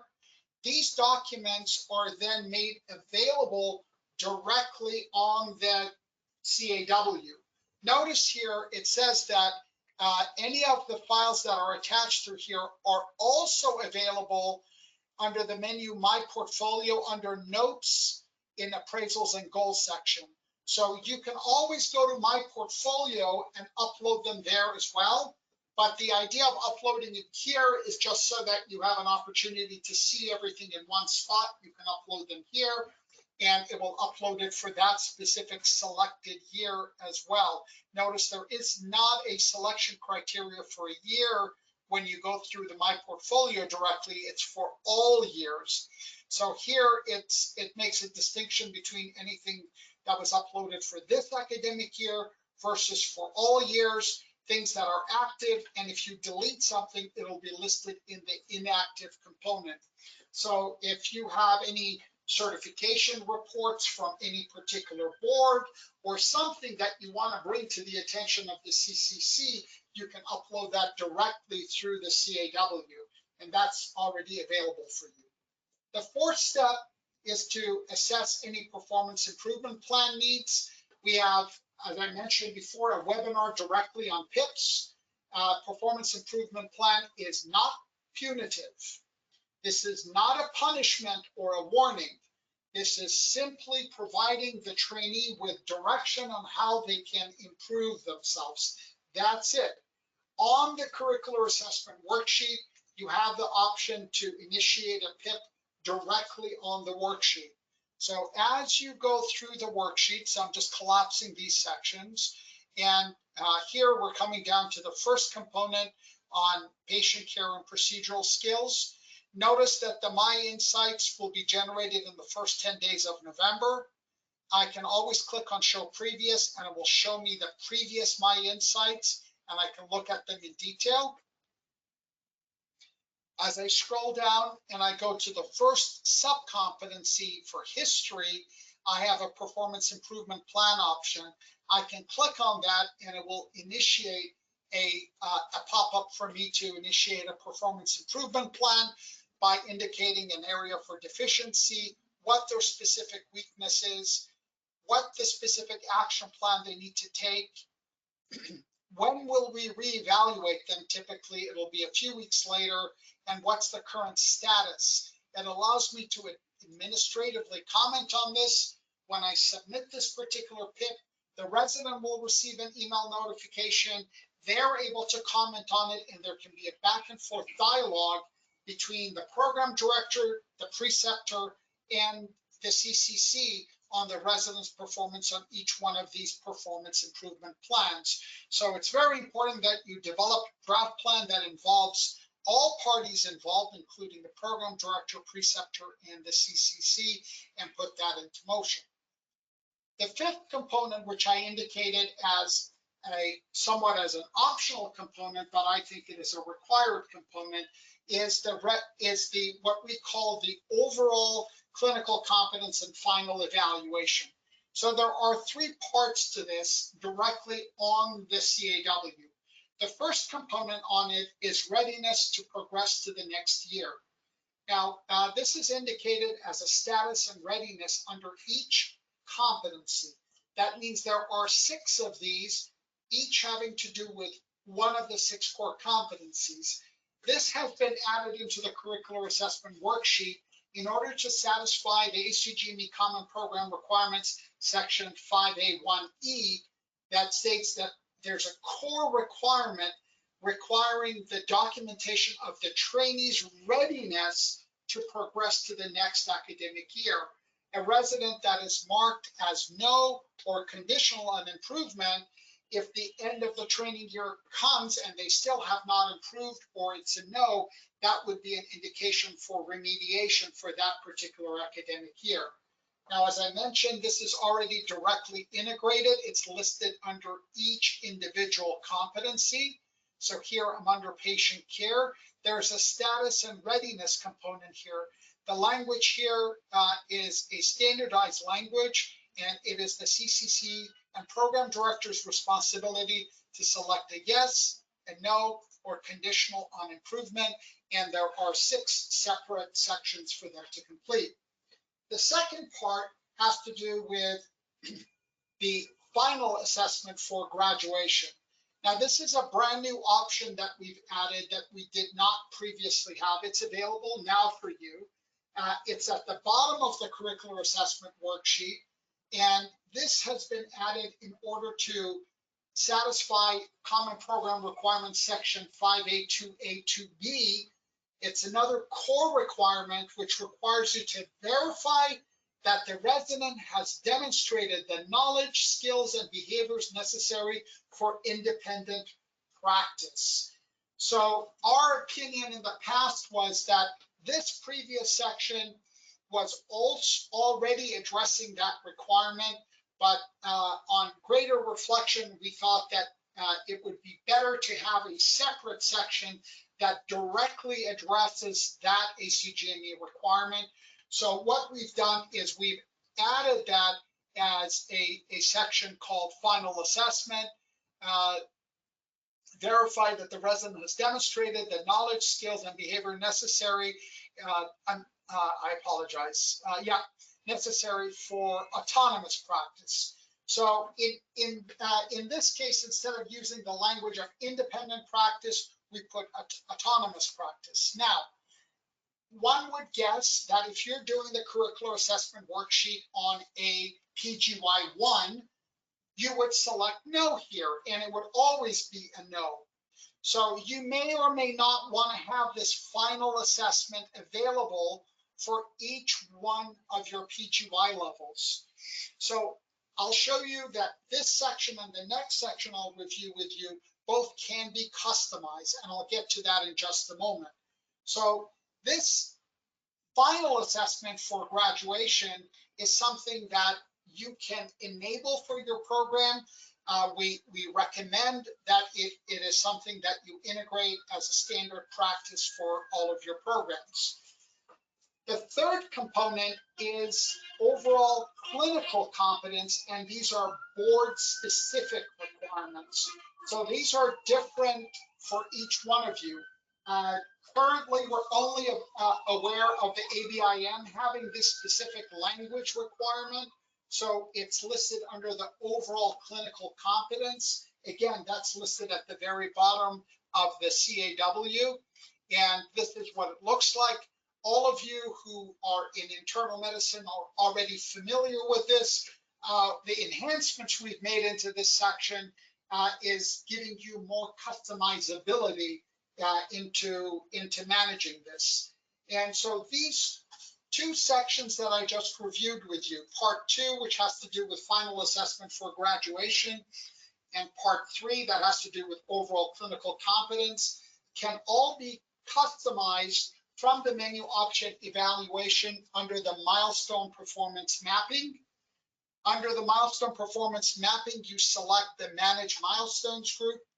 There, for each individual milestone group, you can set up its own specific requirements.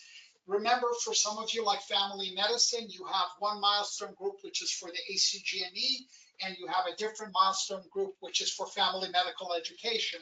So this isn't something that you apply across the board to all milestone groups. You do it for each individual milestone group.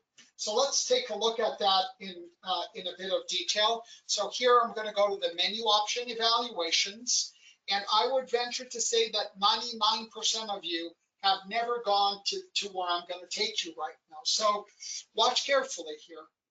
I'm going to go under milestone performance mapping, and I'm going to select the option for manage milestone groups. Now, under manage milestone groups, there are different milestone groups listed here. This is my demo account. So if I go into live account, I'm not going to have all these milestone groups. I'm going to select my internal medicine milestone group as an example. Don't play around with any of these other parameters. Now, what you can see here is for a milestone group, you can choose to enable self-assessment reminders. So you can have them for some milestone groups and not for others. You can also enable my insights. So you can have some milestone groups that have my insights and some milestone groups that don't have my insights. Again, family medicine, general surgery, vascular surgery, those are all examples where you have different milestone groups and you may not want to have all these functionalities. Do not change anything in step 3 unless you're an expert. But here, if you go down to step 4, you'll notice that you can enable overall clinical competence for the CAW, and you can also enable the evaluation assessment, the final evaluation assessment on the CAW. What's new here is it allows you to customize the scale that you're using, and it allows you to customize the applicable trainees. Previously, you could not customize these parameters. Certainly for the ABIM, we don't recommend that you change the language nor change the scale. Those are the scales that are recommended by the ABIM. Leave that alone. But for example, if you want this only to be available for your graduating residents, you can then unselect it. And if I don't want it to be visible for students, I can unselect those. So this way, that option for overall clinical competence will only show up on the CAW for my graduating residents. Now, why do I have PGY 3 and 4 selected? Why not just PGY 4? Some internal medicine programs are med-peds. So they have third-year residents that are graduating in internal medicine, and they have fourth-year med-peds residents that are graduating. So you'd want to have both of them selected. For the final evaluation assessment, if you prefer to change the language in here, you can customize that language. You can customize the particular scale. And here too, you can customize which PGY levels this is applicable to. Because this is a demo account, we have this account enabled for both residents, fellows, and students. Most of you will only have either residents or fellow options in here. Once you make those changes, you click Update Milestone Group. The information is updated, scroll to the bottom, click Return to Milestone, and you're done.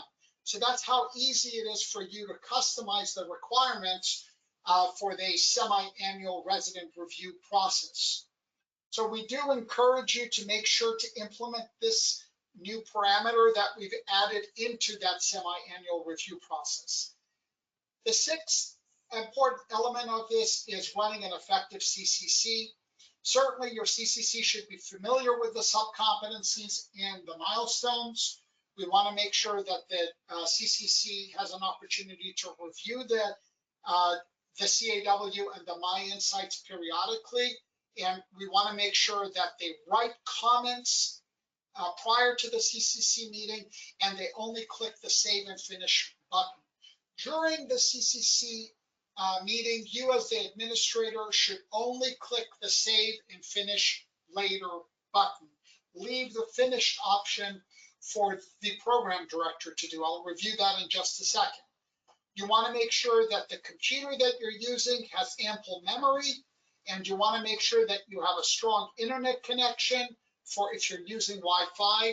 And during one of our webinars, we've talked about the idea of having two browsers that you're using simultaneously if you want to run through things quicker, so you can have one training up, and while you're maybe writing some comments on the other one, you can put on the screen the next resident to talk about.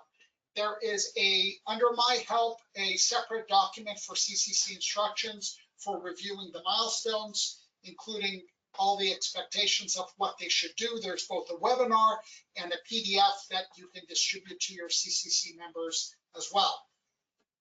And the last step in this review process is the program director's semi-annual review with the trainee.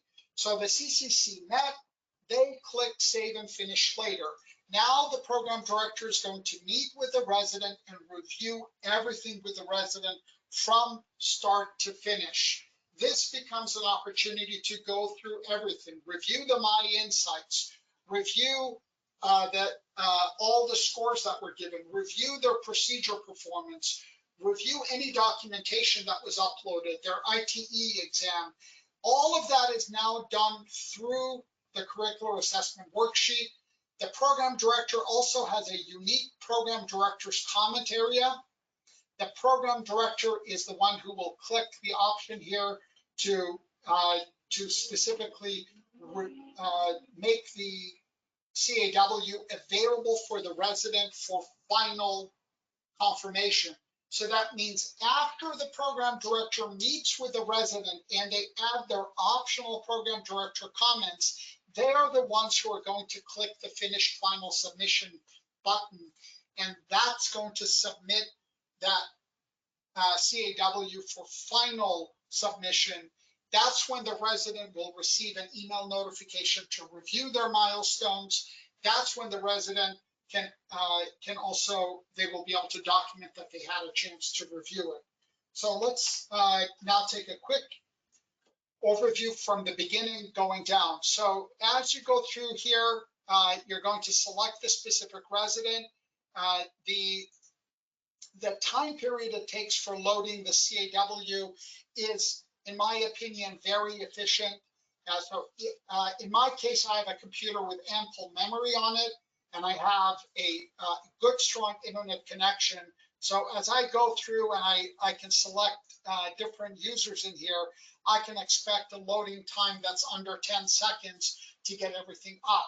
So I don't feel obligated that I have to go through and have two browsers, but sometimes you're working on one and you need the other browser to be open. So one way to do that, and we've discussed this in webinars, is to actually have two browsers running simultaneously, but not two tabs. It has to be two separate browsers or two separate browser sessions.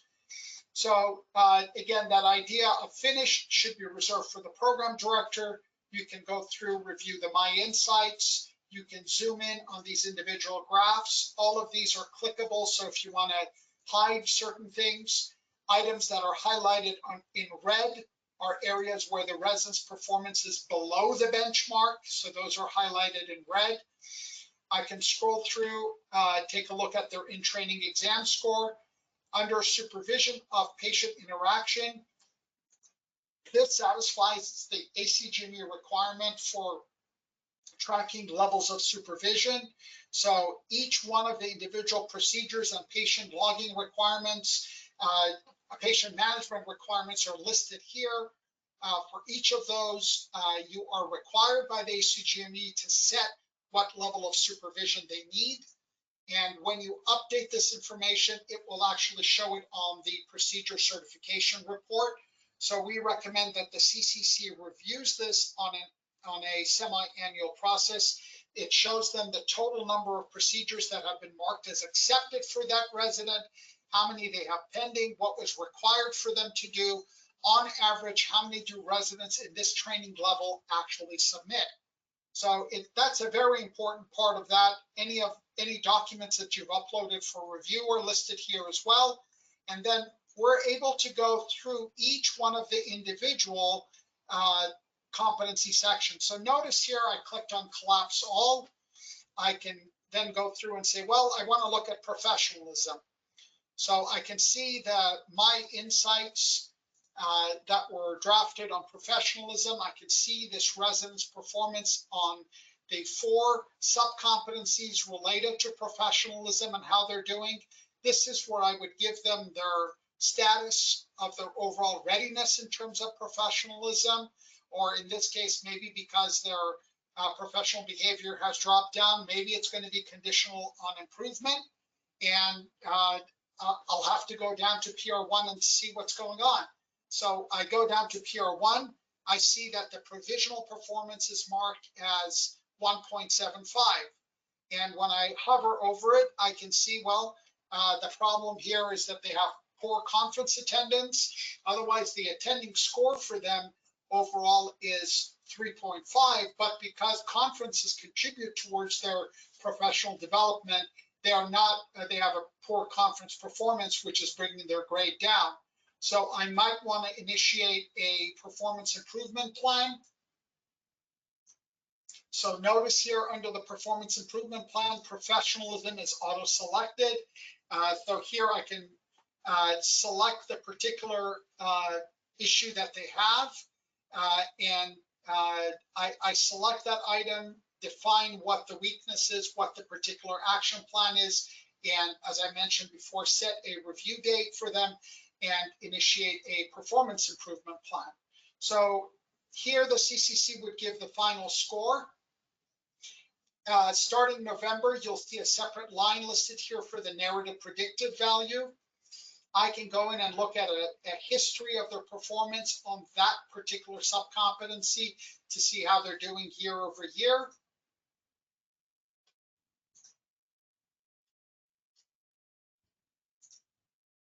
And then I have my overall clinical competence here, which I'll answer, provide any comments. This is a graduating resident, so I would mark their final requirement of whether they're qualified to graduate, put any comments in here.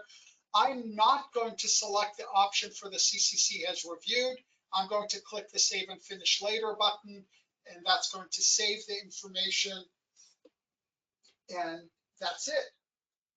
So that's the straightforward process of the CAW.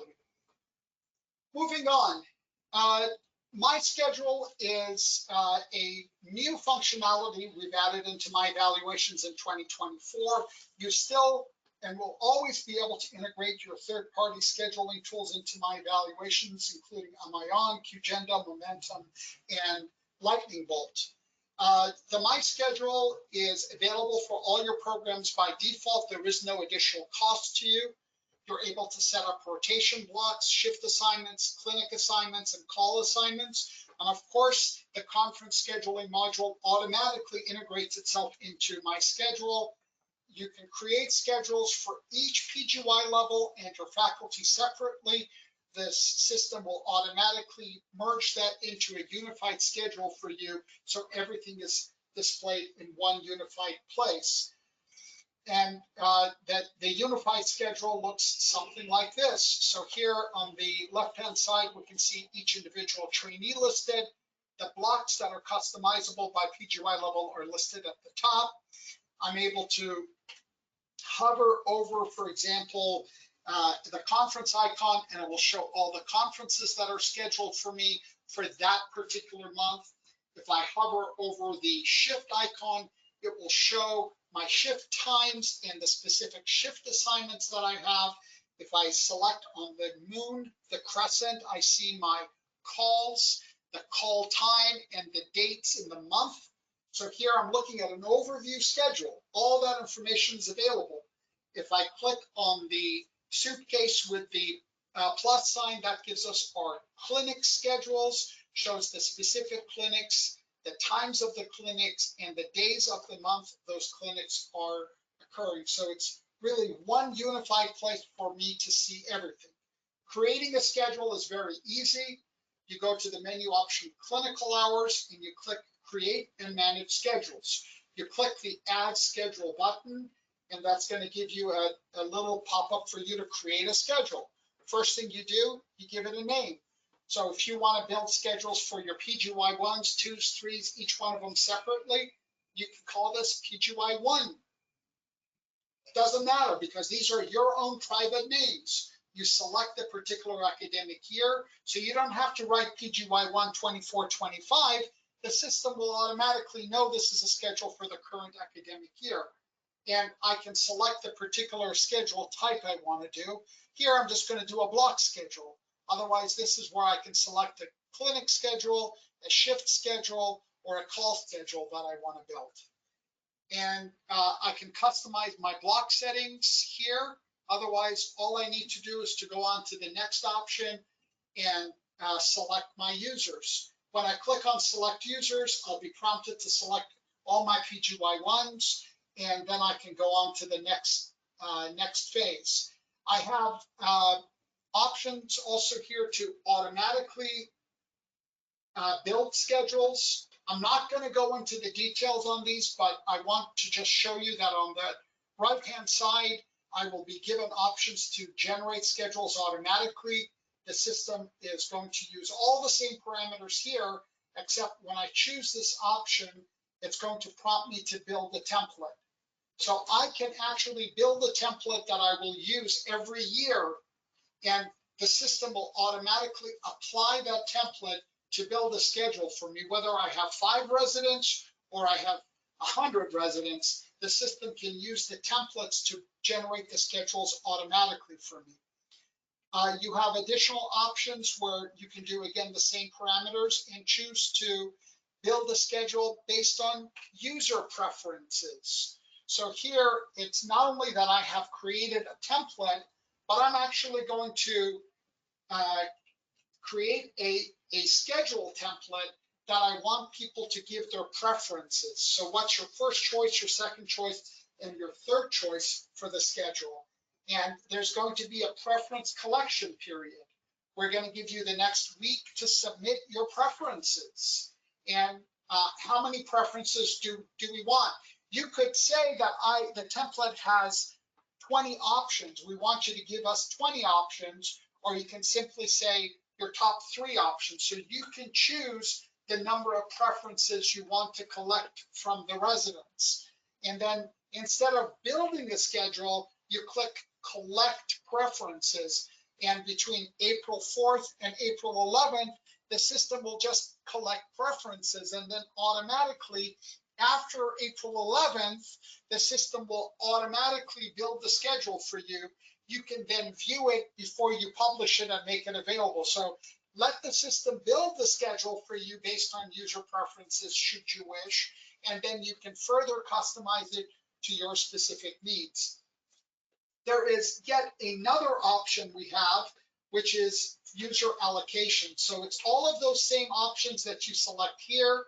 In addition to generating schedules automatically, you also have the option to consider user allocation. So with the user allocation, there's obviously a user allocation template. This has to do with determining what are the specific number of trainees we need at each rotation and each site.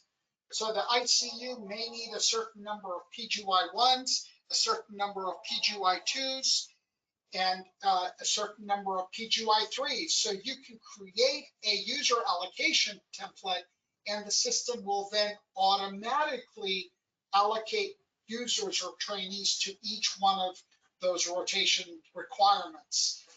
Again, this is an overview just to let you know what the new functionality is. This is not meant to be a training, but I assure you that going through this process that I'm showing you on the screen is very easy to do, and our client services are available to guide you and assist you. And then when you click generate, the system will build that schedule. Now, if I build a schedule with absolutely no requirements and nothing on it, I just say build a schedule, I'm going to get a blank template like this. And with that blank template, I can go in and click on a particular requirement, and it'll give me a little pencil there. I click on the pencil, and it's going to bring up a screen for me to be able to select the particular rotation and site and save that information. Unlike other third-party schedules, all of our rotations are associated with one or more sites. So you might have a cardiology rotation that's at 5 different sites that are represented by 5 different doctors in different private offices. You have one rotation called cardiology, and you'll have 5 different sites. So you can have that rotation site relationship for all of your scheduled items. So you no longer have to have this idea of like what you do in MION with the combination of putting the rotation and the site name all together into the name of the rotation. Those are allocated separately. You simply save those items, and that's going to add that directly to the schedule. Once you're ready to publish the schedule, you click the save and post, or the save will just save it. The save and post will save it and post it directly for you. We have reached our 2-hour mark. I'm going to continue to finish the rest of this webinar. The next component that we want to review has to do with My Quick Pass. This is a hands-free tool that's available. We would have to enable this option for your program. It allows you to set particular geofences around locations, and the system, using the mobile app, the system will track residents coming and going from individual geofence locations. So it becomes a hands-free process for them to track their clinical hours. You're setting parameters. The system is using Wi-Fi and GPS data to know when they come inside and go outside of those locations. Geofencing is not tracking what they're specifically doing. So this is not geofencing where we are actually doing location tracking. Is not what we're doing. We don't know that you went to the liquor store. We don't know that you went to your boyfriend's house. We don't know that you went to visit your mom. It's not that. Geofencing is just accurate entry and exit from a boundary. That's it, pure and simple. On the mobile app, the trainees can see what each one of the mobile boundaries are. Considerations have to do with whether you're an urban or a city area. There are some inaccuracies with skyscrapers because GPS functionality is not as good. So we see that in New York City and Chicago, but in most other places, the geofencing works quite well. So on both the iOS and the Android device, we have the tool for review My Quick Pass logs. So when the residents are logging into the app, it'll tell them that they have geofence monitoring that's happening.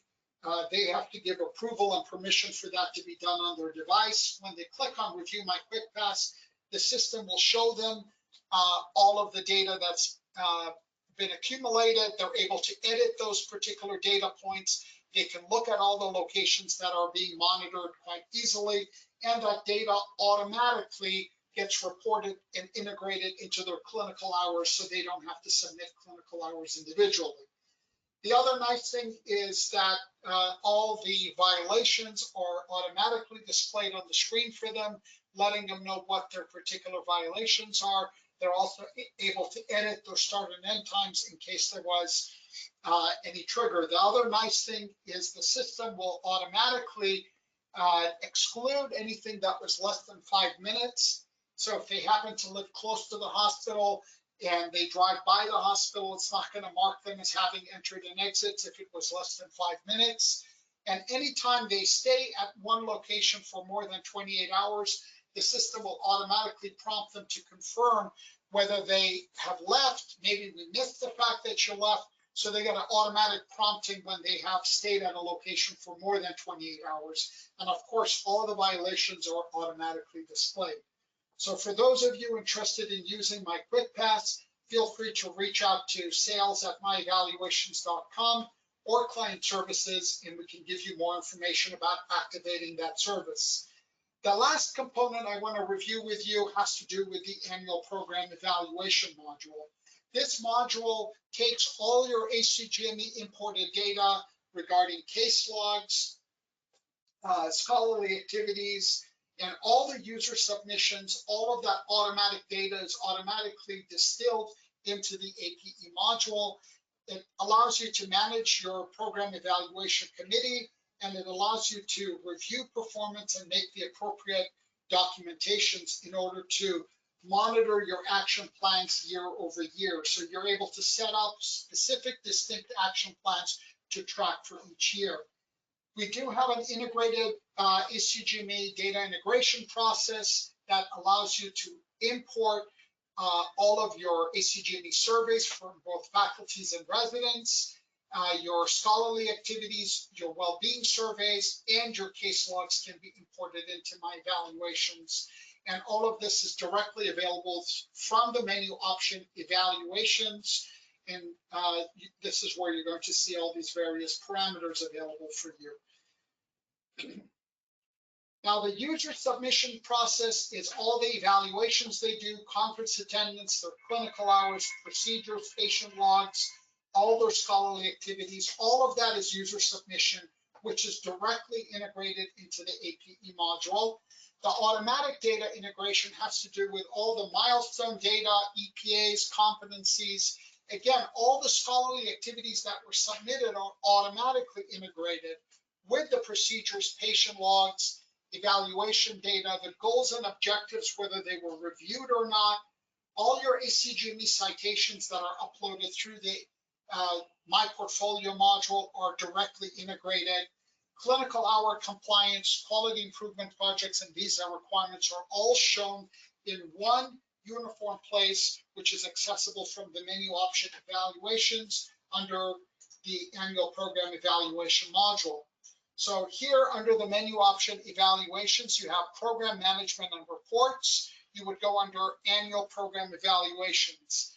It is important that you take some time to go to My Help, and please do review the specific module on the annual program evaluations. There is a help document and its own standalone webinar on how to utilize that component, and I encourage you to utilize that component. You do need to set up your core personnel first.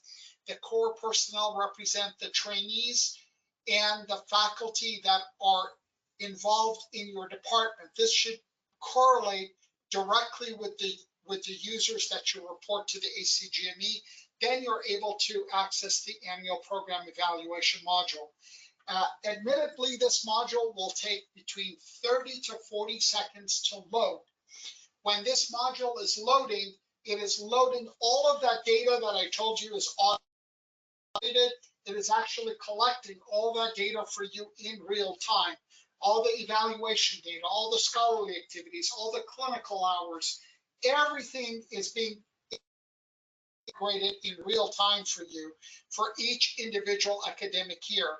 And there is a walkthrough process that will walk you through here to set up your policy review dates, your policy effective dates, your annual review process, your committee members, and all the parameters here, including going through each one of these individual tabs to review the program in detail. So, of course, this webinar is not meant to be as a training webinar for the APE module, but we want to talk about those specific functionalities.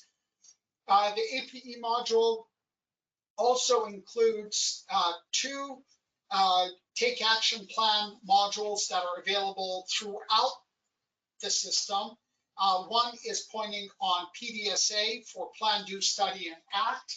And the other parameter for take action plans has to do with SWOT, strengths, weaknesses, opportunities, and threats. So as you're going through the AP module, if you, for example, go to the program section and you're looking at, let's say, resident performance on evaluations and milestones, and it comes up and let's say there's a particular deficiency on milestone performance, you can do a take action in order to do a PDSA or a SWOT, and you can click on teach me how to use this and it will walk you through that process as well.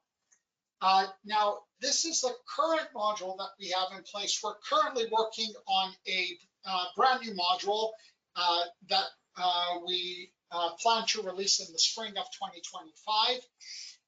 This APE module is significantly more dynamic, and the new view is quite different than the current view. As I mentioned, we're focusing on ergonomics and ease of use.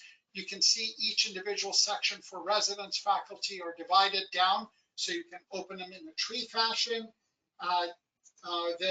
The monitoring section has also been enhanced to provide specific details on the number of weaknesses, opportunities, threats, and strengths. So it gives you a much clearer visibility on the monitoring. And we are also significantly upgrading the committee management component to actually give you an opportunity not only to set committee members, but we'll have a meeting manager integrated into this as well. With the meeting manager, you can set each one of your program evaluation committee meetings, and it will then allow you to track the number of people who actually were invited versus the people who attended. Notice that every meeting will have a date and time associated with it.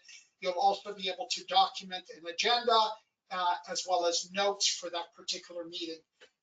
This is also, we have found to be an area that the ACGME is taking notice of to see the particular meeting minutes and what happened during those meeting minutes. Questions?